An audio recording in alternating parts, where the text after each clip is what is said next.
어떤 문제가 발생했나요? 우리 사도행전 6장 1절 말씀을 함께 보도록 하겠습니다. 우리 함께 읽어보겠습니다. 시작. 이 무렵 제자들의 수는 점점 늘어났습니다. 그때 그들 가운데 그리스파 유대 사람들이 히브리파 유대 사람들에 대해 불평이 생겼습니다. 매일 음식을 분배받는 일에서 그리스파 유대 사람 과부들이 빠졌기 때문입니다. 어떤 문제가 생겼습니까? 그리스파 유대인들이랑 히브리파 유대인들이 문제가 생긴 거예요. 이 초대교회는요, 유대인들이 주를 이뤘는데 그 유대인들 중에서는 히브리파와 그리스파가 있었어요. 그리스파는 어떤 사람들이냐면 이게 이제 우리말 성경이거든요. 개역개정에 보면 헬라파 유대인들, 헬라파와 히브리파 유대인들이 같이 한 지붕 두 가족인 거죠. 유대인은 유대인이야. 그런데 이쪽은 헬라파고 이쪽은 히브리파야.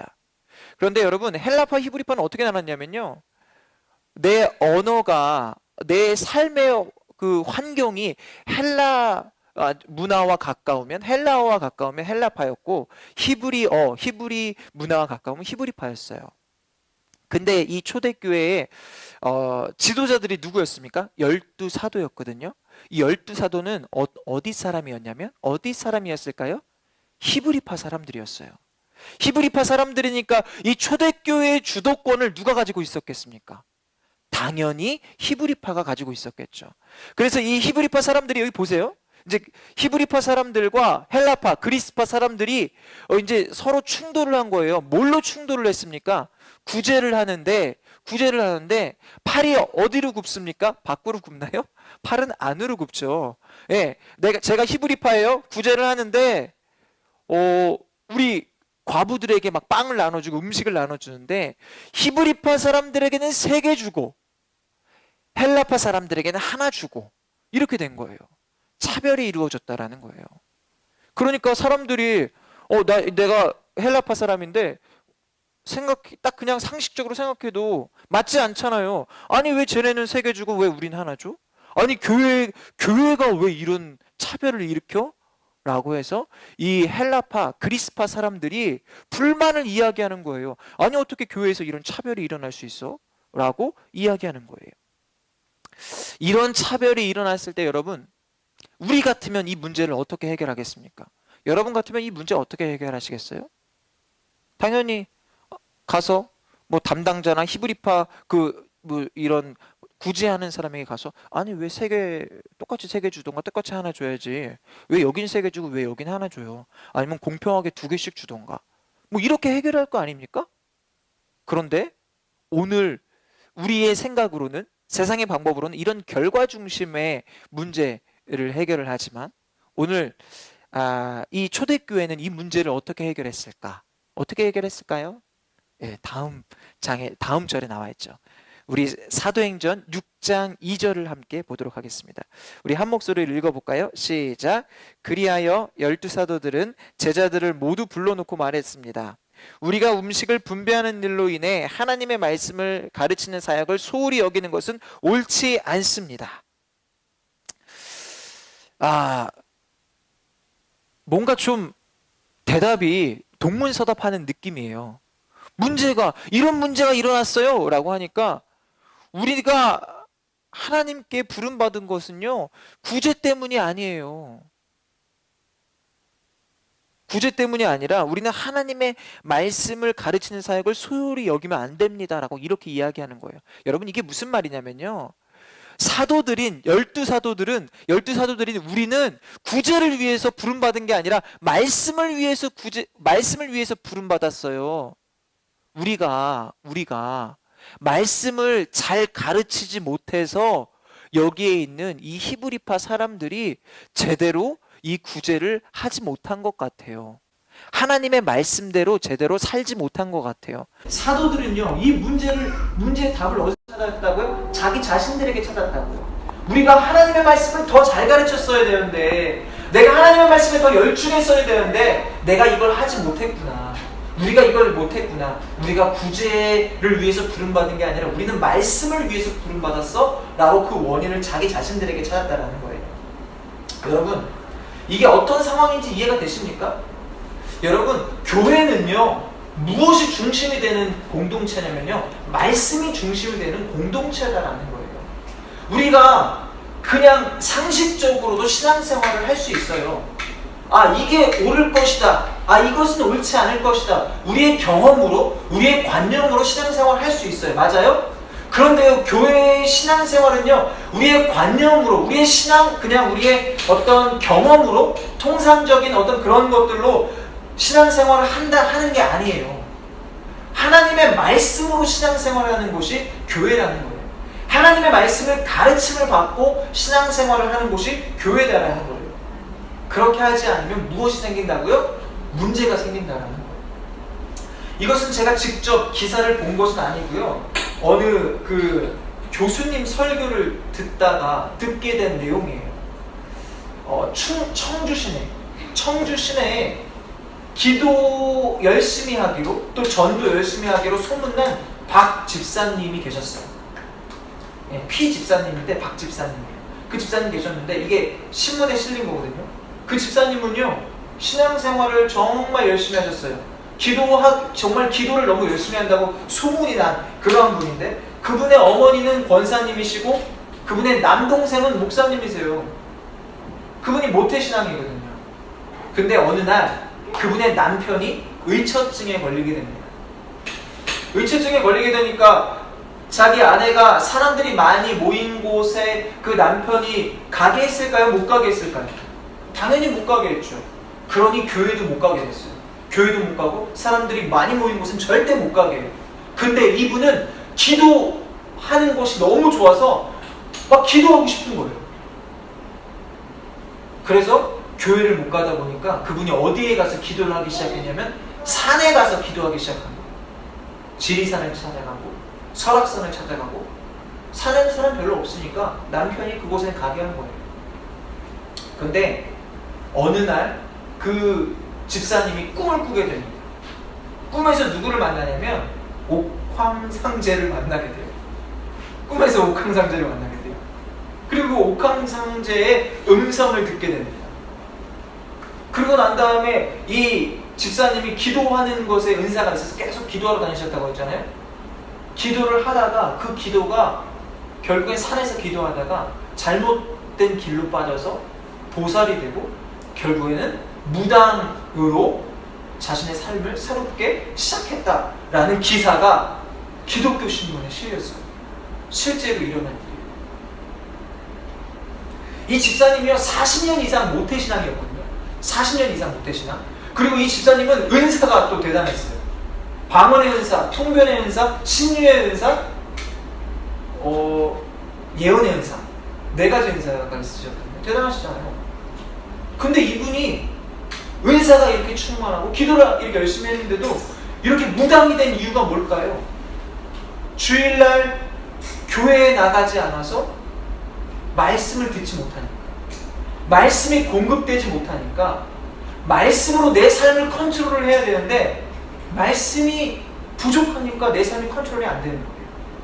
그냥 경험만으로는 신앙생활이 되지 않는다라는 거예요. 여러분, 말씀을 듣지 않으면요, 우리는 악한 영의 소리를 들을 수밖에 없고 세상의 문화에 휩쓸릴 수밖에 없고 세상의 소리를 들을 수밖에 없다는 거예요. 뭐가 없으면요? 말씀이 없습니다. 말씀이 그만큼 중요하다는 거예요. 여러분, 그러므로 이 말씀을 듣는 이 시간이 우리에겐 반드시 필요합니다. 아멘? 여러분, 하나님의 말씀을 연구하는 일, 하나님의 말씀을 묵상하는 일, 이 말씀에 귀 기울이는 것, 이것은 너무나 중요해요. 왜냐하면 우리가 말씀을 듣지 않으면 우리는 우리의 생각과 우리의 관념과 우리의 경험으로 살아갈 수밖에 없고 세상적인 문화로, 세상적인 이야기로, 세상적인 지식으로 살아갈 수밖에 없기 때문입니다. 여러분, 지금 이 세상은요, 너무나 빠르게 변해요. 맞아요? 너무 빠르게 변해요. 여러분, 요즘에 블록체인 많이 들었잖아요. 비트코인, 블록체인 얘기 많이 들으셨잖아요. 잘 아세요? 공부하지 않으면 몰라요. 세상은 정말 빠르게 변해요. 그런데 조금이라도 우리가 세상도 공부해야 하지 않은데, 세상도 공부해야 하는데, 우리는 그 세상을 이겨야 되는 사람들이잖아요. 맞아요? 그렇다면 우리가 성경을 얼마나 더 많이 공부하고 연구해야 하겠습니까? 세상도 공부해야 될 뿐만 아니라 우리는 더 많이 연구하고 더 많이 노력하고 더 많이 헌신해야 되는 사람들이다라는 거예요.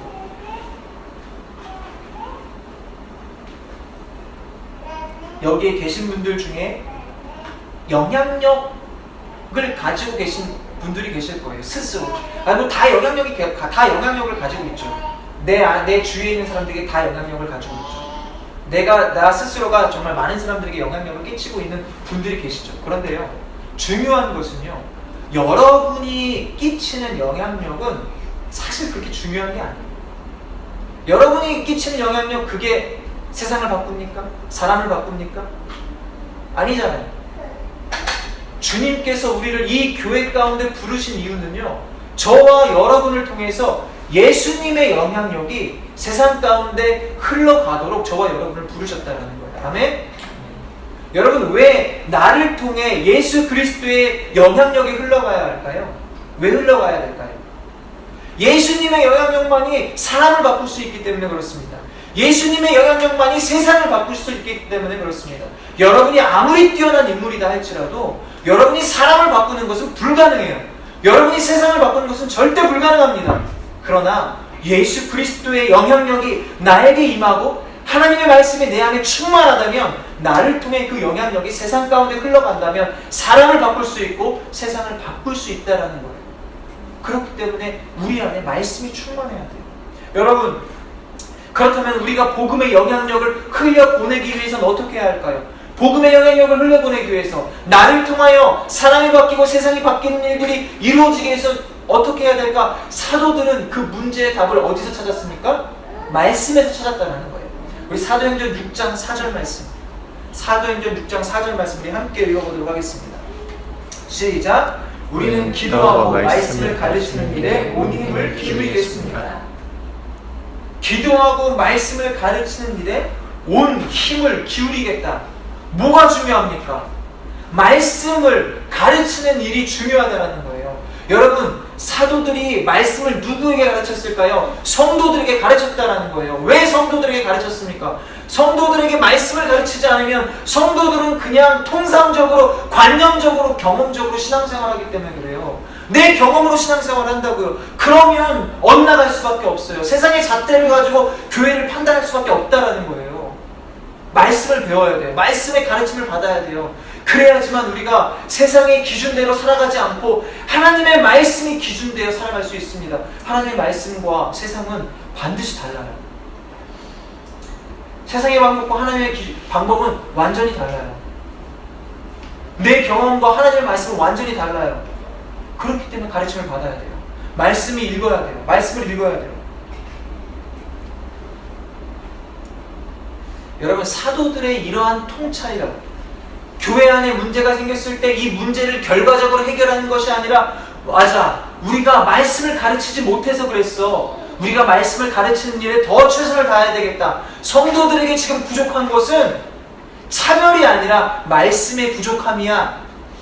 이러한 어떤 그들의 판단이 틀렸을까요? 맞았을까요? 당연히 맞았죠. 그들의 통찰력은 맞았어요. 우리 사도행전 6장 7절 말씀 볼까요? 그들이 말씀에 열중했다는 거예요. 그들이 말씀을 가르치는 일에 더 최선을 다했다는 거예요. 막 문제가 생겼어. 막 성도들끼리 싸워. 이렇게 싸울 때 싸우지 마세요. 말리는 게 능사가 아니고 이들에게 하나님의 말씀을 더 열심히 가르쳤다는 거예요. 그랬을 때 어떠한 일이 일어났습니까? 우리 사도행전 6장 7절 말씀 보겠습니다. 시작! 이렇게 해서 하나님의 말씀은 계속 널리 퍼져나갔으며 이로써 예루살렘에 있는 제자들의 수도 많이 늘었고 더욱이 수많은 제사장들도 이 믿음에 순종하게 됐습니다. 아멘. 물론 6장 3절에 보면요, 이때 교회의 주도권이 어디에 있었다고요? 히브리파 사람들에게 있었다고요. 그런데 이 사도들이 당신들 중에서, 헬라 사람들 중에서 집사 7을 한번 세워봅시다. 이 일들, 우리가 하는 이 일들, 구제하는 일들을 그리고 그들에게 맡겨봅시다 라고 해서 헬라인으로 된 7 집사가 세워져요. 이러한 일들도 있었지만 결론적으로 사도들이 열중했던 건 뭐라고요? 말씀을 더 가르치기 위하여 최선을 다했다는 거예요. 막 쫓아다니면서 말씀을 가르치는 거예요. 막 쫓아다니면서 말씀을 막 집어넣는 거예요, 성도들에게. 그러니까 성도들의 삶이 변하고 교회는 더 온전히 세워지고 교회의 그 예수 그리스도의 복음의 영향력이 세상 가운데 더 흘러가서 유대인 제사장들까지도 이 복음에 변화되는 일들이 일어났다라는 거예요. 이 땅의 교회가, 우리 살아있는 교회가 예수 그리스도의 복음의 영향력을 이 땅 가운데 증거하기 위해서는 어떻게 해야 됩니까? 우리 안에 말씀이 더 충만해야 된다는 거예요. 여러분은 말씀을 배우는 일에 더 최선을 다해야 되고요. 저는 말씀을 가르치는 일에 더욱더 최선을 더해야 된다는 거예요. 베이직 교회 조정민 목사님이 이 조정민 목사님은 MBC 뉴스 앵커이셨고 또 언론인으로 25년 동안을 살다가 IMBC 대표이사까지 지내셨어요. 네. 그러시다가 이제 목사님이 되었죠. 그 베이직교회 조정민 목사님이 왜 신앙을 갖게 됐냐면 자기 아내가 새벽 기도를 갑니다. 새벽 기도를 가는데 그 교회 골프장 갔다가 마침 골프장에 문을 닫아갖고 맨날 아내가 그 새벽 기도를 가니까 그 아내가 정말 새벽 기도를 가나 안 가나를 확인하기 위해서 교회를 갔대요. 교회를 가본 거예요. 그 아내가 어디 있나 이렇게 살펴보다가 보니까 교회가 막 통성으로 기도하고 막 찬양할 때 박수 치고 하니까 여기 좀 잘못된 집단 같다. 여기 좀 뭔가 이단 같다라고 생각이 되어져서 이 교회에 대해서 파헤치기 위하여 처음 교회를 나간 거예요. 그리고 교회의 실체를 알기 위해서 교회가 어떤 곳인지 내가 알아야겠다. 네. 그래 이 교회에 대해서 이 뭔가 좀 좀 취재를 하기 위해서 성경을 읽기 시작합니다. 근데 그 성경을 몇 번이나 읽었냐면 5번이나 읽었다는 거예요. 5번이나 읽는데 이해가 되지 않는 거예요. 어려운 말이 있으니까. 그래서 막 우리말 버전으로도 읽고 어린이 버전으로도 읽고 여러 가지 버전으로 성경을 읽으면서 성경을 읽었어요. 왜 안 되겠다. 내가 교회를 더 잘 알기 위해서는 1년 동안 교회를 다녀봐야겠다. 1년 동안 다니는 게 쉬웠겠습니까? 억지로 다녔겠죠. 그리고 난 다음에 그가 내린 결론이 있습니다. 그가 내린 결론이 뭐냐면 성경은 진리이다. 우리 함께 따라해 보실까요? 성경은 진리이다. 성경은 진리이다. 이게 그 IMBC 대표이사까지 지낸 이 조정민이라는 사람의 결론이었어요. 와, 이 성경은 진짜 진리구나. 여러분, 예수님은요, 우리를 단지 교회의 단이라고 부르셨을까요? 그냥 단지 너 하나 신앙생활 잘해라 라고 부르셨을까요? 그게 아니에요. 예수님은요, 우리를 교회로 부르셨는데 왜 부르셨냐면 너가 직접 교회가 되라 라고 저와 여러분을 부르셨다라는 거예요. 우리는 흔히 이렇게 생각합니다. 교회는 이것도 해야 되고 저것도 해야 되고, 아니 왜 우리 교회는 이것도 안 하고 저것도 안 하지? 라고 생각할 수 있어요. 왜 우리 교회는 이거 안 하고 저거 안 하지? 여러분, 그런데요, 교회는요, 왜 우리 교회는 이거 안 합니까?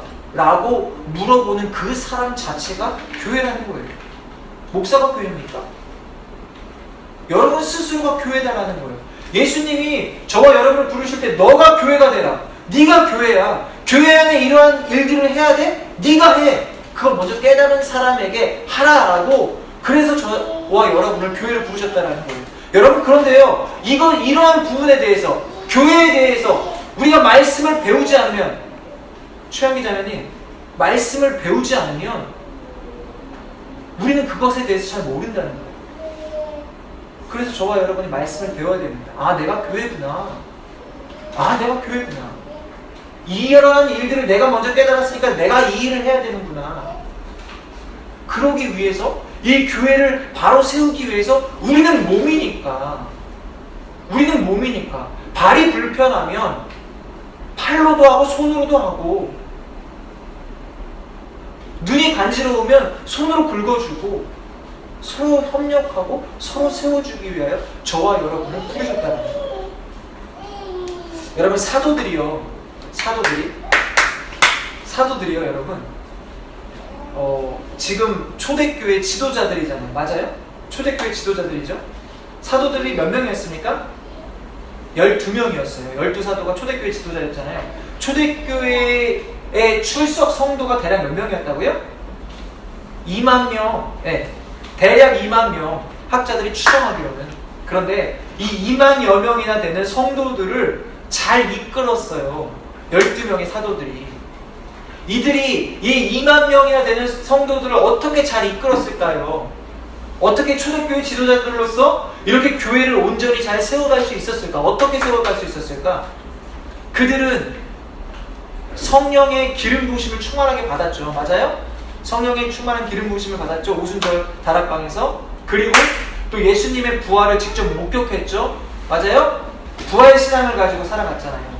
그런데 이것들이 이유가 맞는데 이것뿐만 아니라 그들이 이렇게 초대교회 지도자들로서 교회를 잘 세워가고 복음의 영향력을 끼쳐갈 수 있었던 결정적인 이유가 무엇인지 아십니까? 무엇인지 아십니까, 여러분? 그것은 바로 예수님과 함께 3년 동안 공생의 생활을 하면서 예수님께 말씀을 들었던 거예요. 그 말씀이 그들의 삶의 기본 베이스가 되었던 거예요. 그들의 삶의, 신앙의, 사역의, 그들의 지도력의 그 베이스가 무엇이었냐면 하나님의 말씀이었다라는 거예요. 하나님의 말씀이, 예수님께서 전하신 그 하나님의 말씀이 그들의 삶의 진리로 담겨 있었다라는 거예요. 그랬기 때문에 그 말씀이 기본되어서, 그렇구나, 이런 문제가 생겼을 때 세상적인 방법으로 결과를 중심으로 이 문제를 해결하는 것이 아니라 하나님의 말씀으로 이 문제를 해결해 나갔다는 거예요. 교회가 그런 곳이에요. 말씀이 중심되는 것, 말씀이 최우선시되는 것. 성도도 마찬가지예요. 교회도 마찬가지예요. 무엇으로 세워져야 합니까? 말씀으로 세워져야 합니다. 말씀이신 예수 그리스도 안에서만 우리는 온전히 세움받을 수 있습니다. 아멘. 우리 살아있는 교회도, 여러분 성도 한 사람 한 사람의 삶도 무엇으로 세워져야 된다고요? 말씀으로 세워져야 된다. 그 말씀을 이제 마무리하겠습니다. 조정민 목사님이 중앙일보랑 인터뷰를 했어요. 인터뷰했을 때 이런 내용을 이야기합니다. 저는 건물을 더 키울 생각이 없습니다. 없다. 교회가 커지면 시스템이 필요하다. 그런데 시스템에는 내재적인 폭력성이 있다. 교회는 시스템이 아니다. 저희 교회는 사역 구조도 없다. 성도 자신이 교회가 되면 어디서든 예배를 드려도 괜찮다. 본인이 교회가 되면 본인이 예배를 드려야 한다. 그게 안 되니까 가서 남의 예배를 보는 것이다. 여러분, 교회랑 세상은 엄연히 다르죠. 교회랑 세상은 엄연히 달라요. 세상은 시스템이 있어야 된다라고 이야기합니다. 시스템이 교회 안으로 들어오면 말 그대로 내재적인 폭력성을 가지고 있어서 목사와 성도가 상하관계입니까? 목사와 하나님과 성도들이 상하관계입니까? 우리는 이런 생각을 해요. 하나님과 성도들은 상하관계고 우리 성도들끼리는 수평적인 관계다. 이게 맞나요?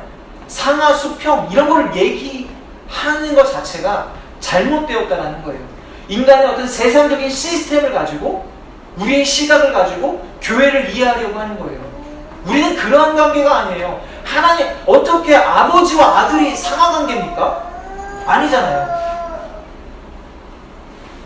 교회는요, 세상적인 눈으로 이해할 수 있는 곳이 아니다라는 거예요. 오늘 이 이야기를 보면요, 마지막 두 줄이 이렇게 기록되어 있어요. 본인이 교회가 되면 본인이 예배를 드려야 한다. 그게 안 되니까 가서 남의 예배를 보는 것이다. 내가 어떻게 교회가 될 수 있을까요? 내가 어떻게 스스로 예배를 드릴 수 있을까요? 무엇이 기본이 될 때? 말씀이 우리 안에 있을 때. 말씀이 여러분 안에 충만할 때 내가 교회가 될 수 있는 거예요. 내가 말씀을 배워야지 교회가 될 수 있죠. 내가 말씀이 내 안에 있어야 예배를 드릴 수 있다는 거예요. 여러분 언제까지 수동적으로 이끌려서 신앙생활을 하시겠습니까? 여러분 언제까지 이렇게 남이 드리는 예배를 구경만 하시겠습니까? 여러분의 신앙의 변화, 여러분의 삶의 변화, 이것이 무엇으로부터 시작할 수 있는지 아십니까? 삶의 변화, 믿음의 변화, 신앙의 변화는요, 말씀을 읽는 것으로부터 변화될 수 있어요. 아멘? 그런데요, 말씀을 읽는 것이 목적이 아니에요. 말씀을 읽음으로 말미암아 그 말씀이신 예수님을 우리가 더 알아가고 그 예수님이 우리 가운데 더 충만하게 느껴지고 경험되어질 때 우리는 이러한 삶의 변화와 신앙의 변화를 경험할 수 있어요. 여러분, 여러분의 삶이 지겹지 않으세요? 이렇게 수동적으로 꿈도 없이 희망도 없이 비전도 없이 살아가는 거 하루하루가 무의미하게 느껴지는 삶 지겹지 않으세요? 하나님이 저와 여러분을 그러라고 이 땅 가운데 보내셨을까요? 아니라는 거예요. 말씀을 통해서만 여러분의 삶의 진정한 의미와 비전을 발견할 수 있고요, 진정한 변화를 경험할 수 있어요. 말씀이신 예수 그리스도 안에서 진리를 발견하게 될 때 참된 자유를 경험할 수 있습니다. 말씀을 읽는 게 참 쉽지 않잖아요. 근데 일부러 성경을 펴서 읽는 게 쉽지 않잖아요. 맞아요? 성경을 막 읽는 것이 사실 밥 먹는 건 맛집 찾아다니는 것은 어렵지 않은데 참 말씀 그거 어플 하나 켜놓고 읽는 것도 참 쉽지가 않아요. 왜냐하면 이 모든 것들이 하나님의 말씀이 너무나 영적인 일이기 때문에 그렇습니다. 세상은 이러한 일들을 내 육신은 거부하거든요. 육신이 원하는 건 맛있는 거 먹는 거죠. 말씀을 읽는 것보다는. 그렇기 때문에 우리가 노력해야 된다는 거예요. 말씀을 읽는 게 너무 힘들다면 여러분, 우리가 아침마다 뭐 합니까? 스마트폰 보죠. 아침마다 뭐 합니까? 출근하실 분들 출근 준비하시죠. 우리가 아침을 시작할 때 무엇으로 시작하면 좋겠냐면 큐티로 시작하면 너무나 좋겠다는 거예요. 마침 8월 생명의상 이 큐티집이 준비가 되어 있죠. 여러분, 하루를 시작할 때 이 말씀을 한번 읽어보세요. 여러분, 저는 여러분께 말씀드리고 싶은데 큐티를 하실 때 큐티는요, 이 말씀을 내 삶에 꼭 적용해야 된다는 강박관념을 버리세요. 아니, 어떻게 이 말씀을 맨날 내 삶에 적용합니까? 안 될 수도 있잖아요. 공감이 안 될 수도 있잖아요, 나에게. 그러나 그 말씀의 내용을 기억하십시오. 그리고 이 말씀을 한 단어 혹은 두 단어 혹은 한 문장 정도로 여러분이 짧게 그냥 요약을 한번 해보십시오. 그리고 그 말씀 전체를 기억하지 못한다 할지라도 그 단어나 그 문장을 한번 기억해 보십시오. 하루 종일 그 단어나 그 문장을 생각해 보는 거예요. 아, 오늘은 생명. 아, 그래, 내가 생명을 기억. 오늘은 사랑. 아, 내가 그 사랑 기억해야지. 이러한 말씀. 아, 오늘 말씀의 제목이 말씀이잖아요. 아, 그렇구나. 오늘 말씀이 중요하다는 거 배웠구나. 이 단어를 한번 기억해 보시죠. 그리고 여러분 삶을 살아가면서 바쁜 와중 중에 그 말씀들을, 그 단어들을 기억해 보세요. 이 말씀이 어느 순간에 펼쳐집니다. 내 삶에 기억되어지고 내 삶을 인도해 가는 진리의 말씀을 저와 여러분이 경험하게 됩니다. 아멘? 네.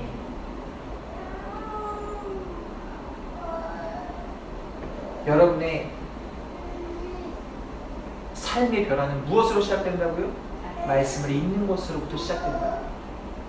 여러분, 이 말씀을 통하여서 진리 되신 예수 그리스도를 경험하시고 그 예수 그리스도로 말미암아 참된 자유를 누리게 되는 우리 살아있는 교회 모든 성도님들 되시기를 예수 그리스도의 이름으로 간절히 축복합니다. 아멘.